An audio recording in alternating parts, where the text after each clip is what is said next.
So we're pretty much to the end. I want to, first of all, before I do closing remarks, thank all of our wonderful speakers today.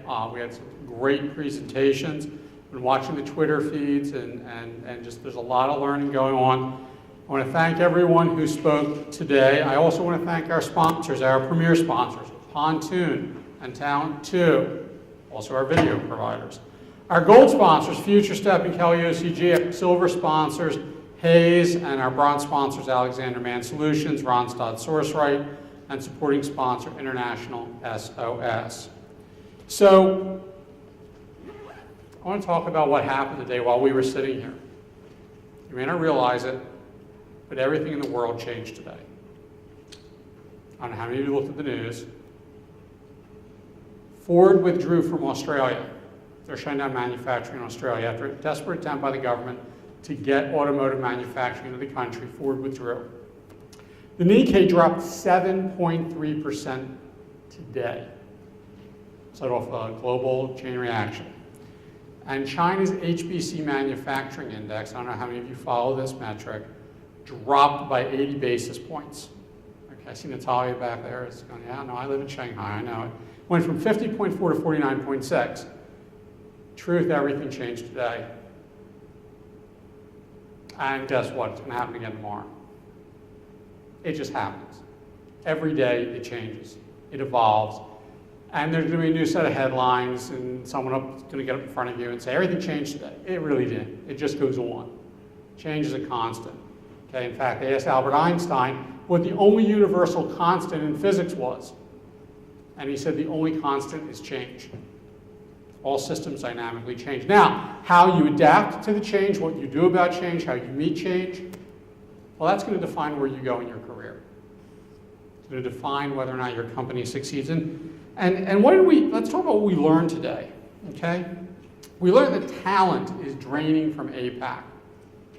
You know, we talk about a talent diaspora, okay? But the talent shortage, even though it exists, that system's not correcting itself. It's expected to get worse in this region in the next 10 years. We saw the data earlier, okay? Kevin Wheeler talked about whole new organizational structures are emerging, less structured, less organized. He talked about the rise of the collarless worker, okay? And if you've seen any of the writings that we see coming out of both, you know, Kevin talked from the US perspective, Europe, had the same conversation with Dr. Peter Capelli from the Wharton School and Professor Linda Grattan from the University of London's Business School, okay, the free agent economy. You're going to have to deal with it. It's going to change, okay? And this new workforce dynamic, what's it really going to produce? Well, Dr. Ian Williamson says innovation is the key to success, and the key to innovation is culture. Culture and your workforce. Okay? The key strategic role for you is building the workforce. Okay? Now, I made a comment earlier today, for those of you who were in one of the breakout sessions. I said that world-class HR, this is one of my bugaboos. You guys may read Hackett's Book of Numbers. I like the Hackett group. I think they do good research. But I have a real problem with their Book of Numbers, where they talk about world-class HR is measured by the percentage, how small the percentage of G&A spending you represent. Okay, I'm tired of talking about how small HR can get. I said this earlier to the people in the breakout. I want to talk about how big HR's impact should be.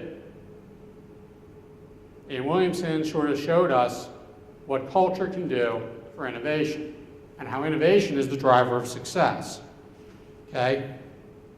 Workforce is where you're going to show impact. It's about the talent. And if you look at all of the great achievements of mankind, from the Great Wall of China, to the Pyramid of Khufu, to the Marine Bay Sands, for God's sakes, they're all about a communal effort. They're all about a large group of people coming together around a common vision and motivation to make something happen. Now, I will tell you where I think HR is going, for what it's worth, is everything but talent is administrative, okay? payroll, regulatory compliance, get it off your plate. Don't even focus on it. You know what? You know who it's a strategy for Talent 2 and Mary Sue Rogers. Mary Sue, raise your hand. Everyone go to Mary Sue and give her the payroll this afternoon, okay? Just, you like that, didn't you? All right? So just give it all to her. She likes payroll. She likes benefits. She runs that managed services group. Get it off your plate. It's not a strategic focus. If you're spending time worried about your payroll error rate, that's not strategic. That's transactional. Do you think that's impact? I don't. So when you talk about strategic impact, what are we going to talk about? We're going to talk about talent. Quality of talent is how you will be judged. So you need to focus on recruiting, retention, and motivating your workforce. That's what your CEO wants. When you ask CEOs what they care about, and I get to talk to a lot of CEOs because of our corporate responsibility business, and I say, what do you worry about? What do you focus on? And one of the first things, and I'm sure the academics in the room know this, first 2 or 3 things they say is whether or not we have the best talent. Okay? And I have news for you. We're talking a little bit about outsourcing today.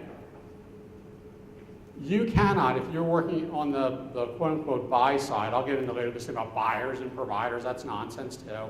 But if you work as a practitioner in a major company, you cannot invest enough money in technology and training and infrastructure as the providers for whom it's a business. You can't. Okay, that is the truth. Okay, and if your competitors hire a provider, and through that provider, they build a more competitive workforce, your CEO will come down and sack you. That's what's going to happen. He or she will cite talent as the failing. You'll hear that in that final termination. They'll tell you about, well, we need a bit more talented workforce. It's not going to be your payroll error rate, I'm telling you right now. It's all about your impact on talent. And by the way, working with providers, Dr. Williamson talked about sourcing innovation externally.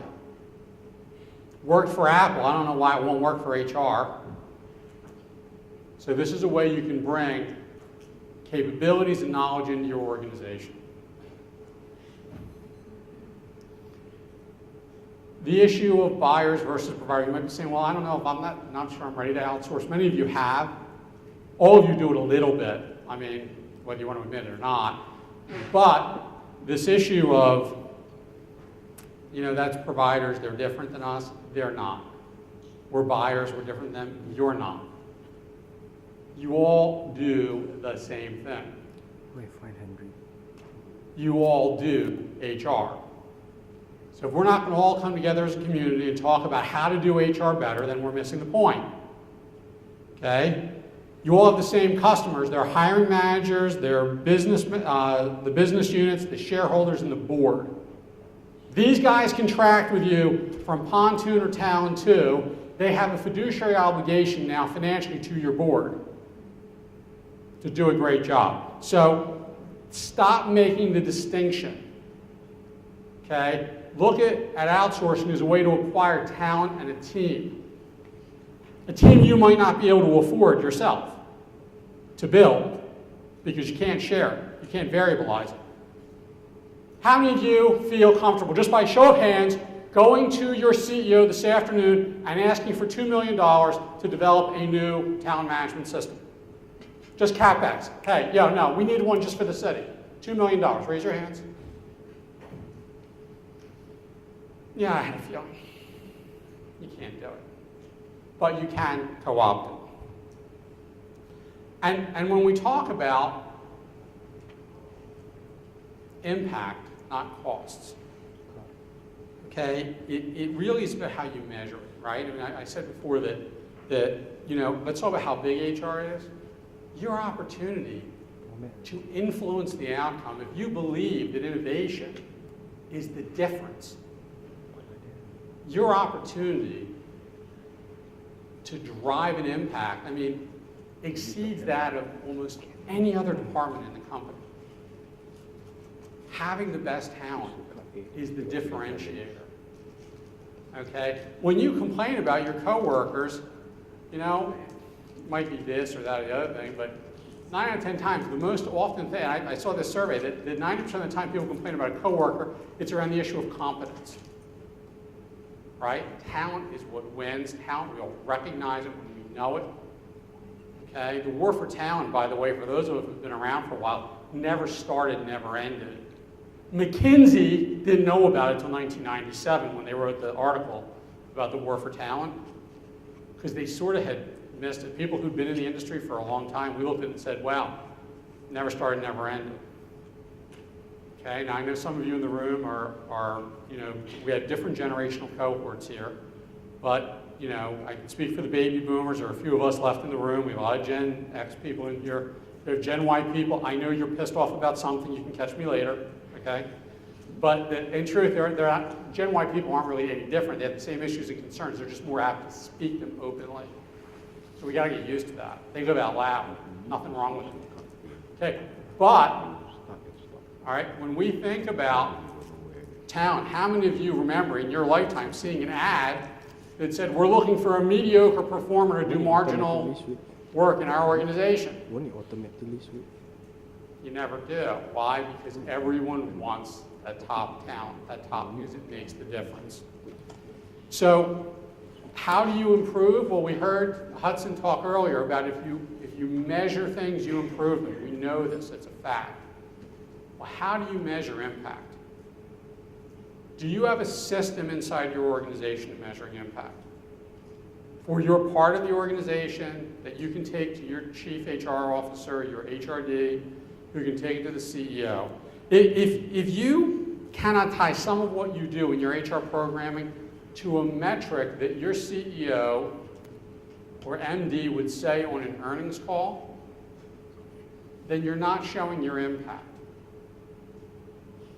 Okay? It's an opportunity to show impact. And quality of the workforce, productivity, output, all those things are measurable things that can show your impact to the business and how big HR can really be. So, once again, I want to thank everyone. I want to thank you for your attention. I want to thank our speakers. We hope you learned a lot. We hope you made new friends. And we hope you found new partners if you were interested in doing so. And thank you, and we'll see you next year.